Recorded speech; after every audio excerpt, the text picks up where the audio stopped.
Aspiring to study at renowned institutions like Harvard, Oxford, MIT, Cambridge, or any other top ranked school in the world requires careful consideration, including the choice between taking the GMAT or GRE. In this video, we aim to provide you with all necessary information to make a well-informed decision.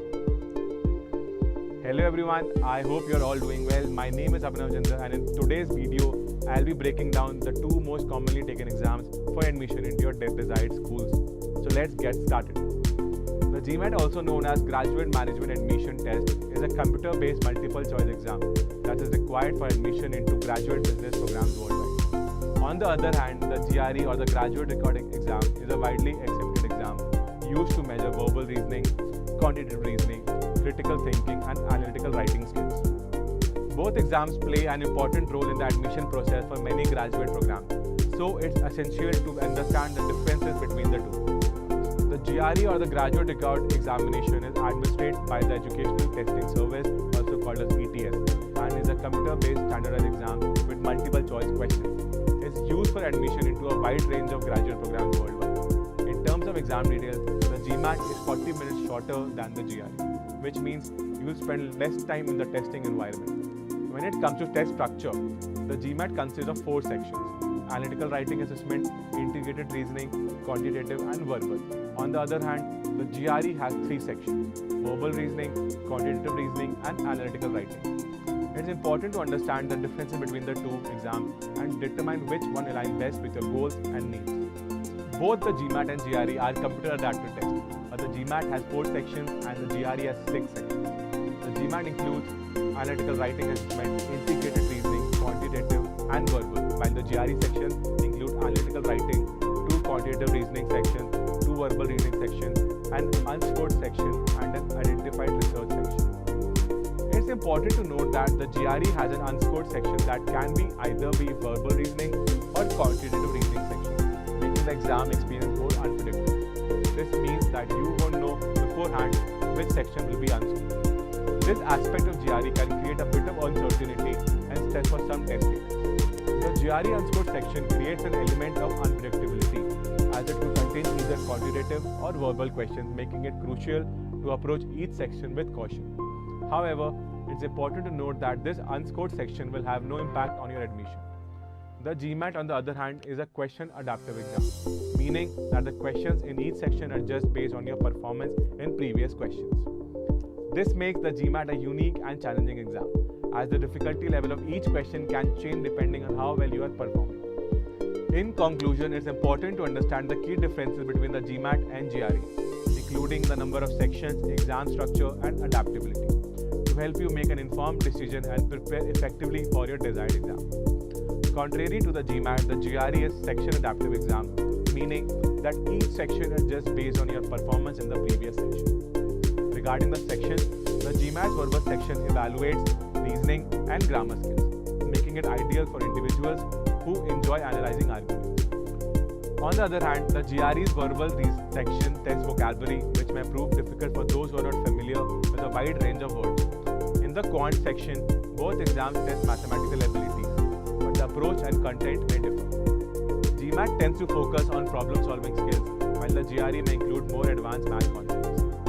Ultimately, it's essential to familiarize yourself with the format, content, and structure of both GMAT and GRE to determine which exams align best with your strengths and goals. Both the GMAT and GRE assesses mathematical skills through their quant section, but the GMAT also includes a unique data sufficiency section that many students find challenging. This section tests your ability to determine whether the given data is sufficient to solve a program.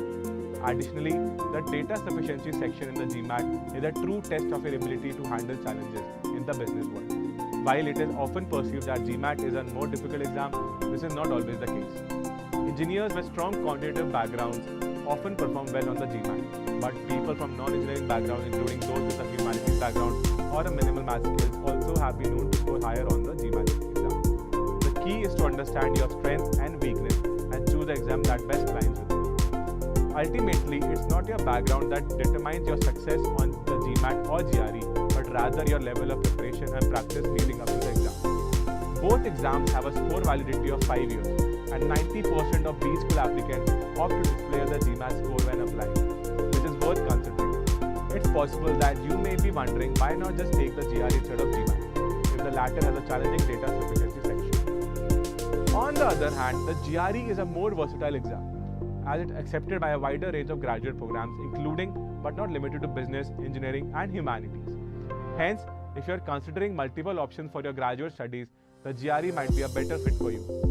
Another important factor to consider is your familiarity with exam format and content.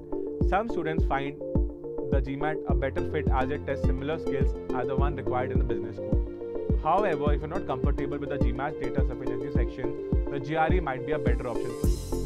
Lastly, it's important to research the specific requirements of the school you're interested in and make an informed decision based on their acceptance of either the GMAT or the GRE. In conclusion, both GMAT and GRE have their own unique features and you need to carefully consider your goals and objectives to determine which one is best for you. If you are aiming for business school specifically, GMAT is a way to go as it is widely recognized and accepted by top B schools and is designed to test the specific skills required for success in business and management. However, if you are not sure what your future academic and career plans are, you may want to consider taking the GRE, which is more versatile and accepted by a wider range of graduate programs. Yes, many business schools publicize their average GMAT scores of admitted students as a way to give prospect applicants an idea of the competitiveness. This information can be used by prospective students to compare their own scores to the average scores of admitted students and get an idea of their chances of being admitted to a specific program. However, it's important to note that the GMAT score are just one aspect that B school consider in the admission process, and that a high score is not only the requirement for an admission. This highlights the significance of GMAT score and how it can have an impact not only during the admission to B school but also later in your career. It's important to note that both the GMAT and GRE score are just one aspect that B schools and employers look at, but they do carry weight and should be taken seriously. Ultimately, the choice between the GMAT or GRE depends on your personal and academic goals, and it's important to research and understand both exams thoroughly before making a decision. However, if you have your sights set on an MBA or any related business degrees, GMAT is the way to go. You must also note that GMAT is the preferred entrance exam for the top ranked business schools globally, so it's worth considering if you're looking to attend one of these. In conclusion, you should choose between GMAT and GRE based on your career goals, the type of degree you are pursuing, and the specific requirements of the school you are applying to. It's always a good idea to research your options thoroughly and make an informed decision. If you are considering an MBA, it might be best to take the GMAT, as it's a reliable assessment of your potential performance in a business school program. Additionally, the verbal section of GRE is often more difficult than of GMAT.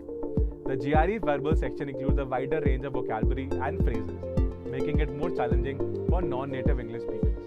However, the quantitative sections of both exams are similarly challenging, so you should consider your proficiency in vocabulary when making your choice.